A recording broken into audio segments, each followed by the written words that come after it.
Hey everyone, today I'm taking a quick look at the new little book, Proclaiming Christ in a Pluralistic Age, which is published by Crossway.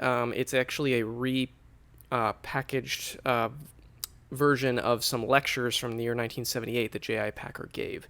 I want to say thank you to Crossway for sending me a copy of for review. Here's my take on the book.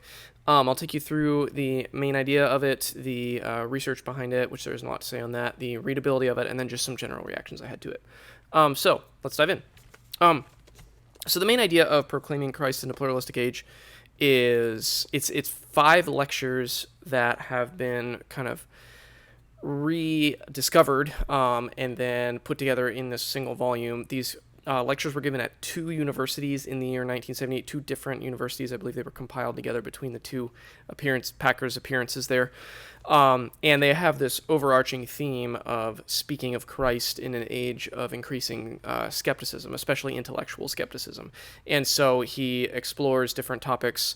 He addresses atonement. He addresses the kind of multifaceted view of Christ in the Bible. He addresses the divinity of Christ, and some of the standard topics underneath those general subjects in these 5 lectures. So they're apologetic. Basically, I would loosely qualify them as apologetic lectures. And they're bound up in one volume like this with a short preface kind of introducing, contextualizing a little bit of J.I. Packer's life, who he was, and then when these lectures took place and why. So that's what the book is about. The research, I don't have a lot to say on the research on this because these were lectures, they were oral deliveries. They're not like research driven like they would be if they were intended to be written in a book form, or especially in academic work. There are some citations. They're all very related to, and I'll say more about this in my reaction, they're all very related to issues of the time in the late 70s.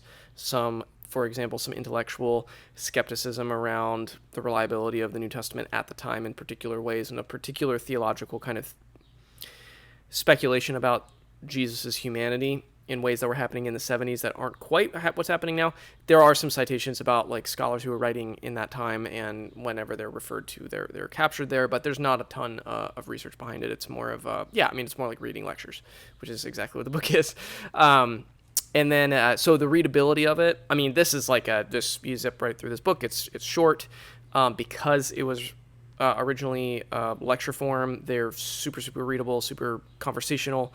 I mean, it's like very easy to get. I think this would be a good book for someone who maybe is vaguely familiar with J.I. Packer, or maybe vaguely familiar with some of these apologetics issues, but isn't really interested in reading. I mean, this is such a small little package that's so super readable, and it would be easy to give to anybody who's not that. If you, on the other side of the coin, if you've read a bunch of J.I. Packer, or if you've read a lot of especially Reformed theology, or read a lot of apologetics, this is not, I don't know if this is going to move the needle for you. And that kind of tees up my reaction to it.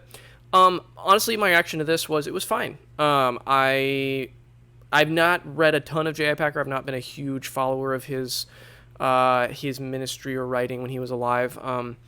But I've always respected him. I want to say that one of the reasons I was interested in this title is because of that theme of pluralistic age, and it grabbed me in the sense of I'm very interested in communicating Christian matters of Christian thought and doctrine and ideas in an age that's deeply skeptical of those ideas. I'm especially interested in people who can kind of translate Christian doctrine, especially ancient doctrine, in terminology and metaphors and concepts that resonate with the immediate culture, whatever's going on in that culture. I'm just really interested in that pursuit, that intellectual pursuit, that I guess it's kind of apologetic, although I have a complicated relationship with apologetics, but yeah, I'm interested in that. And so this grabbed me, and also knowing that J.I. Packer was someone who was very concerned about evangelism and witness in his time, that's why I was intrigued by this, and I think it was fine. I will say it did not wow me in terms of being an evangelistic exercise or an apologetic exercise. It did not. I feel almost guilty saying this because J.I. Packer is kind of a legend in certain circles, but it didn't really impress me that much.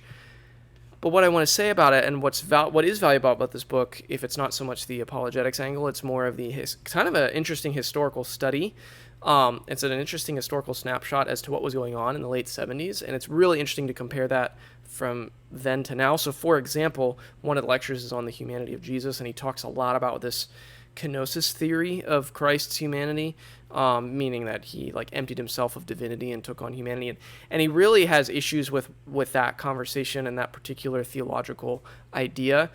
And I read that and I thought it's really interesting to get a window into the debate that was happening in the 70s, because it doesn't feel like, at least not in the same way, and certainly not under the term the kenosis theory, it's just not a like pressing issue today. And so it's really valuable to get a window into something that was happening in a different way at a different time, because then you can turn around and think about, well, what would be our version of that today and how might it look differently today? And there's a couple other examples, like when he talks about the anonymous Christian. He takes major issue. I think it was Karl Rahner, the Catholic thinker, who talked about anonymous Christians. That was clearly a much more like hot button issue at the time he gave these lectures. That's largely not a conversation now. So there are things like that throughout the book that are interesting from an historical angle to look at. So if you're interested, and I actually really liked I liked the first lecture the most, which is just this general kind of preaching Christ crucified in a skeptical age, and then he also explores, I think it's a really good exploration of the different metaphors that are used for Christ's work in the New Testament. I like that lecture probably the most, and I also actually really like the biographical snapshot at the very beginning. I thought that was really helpful. It's just a really straightforward, simple little snapshot of who J.I. Packer was and some of his impact, and I like that. And I do want to say one more thing about the book before I end this. I'm going to try to keep this review quick, but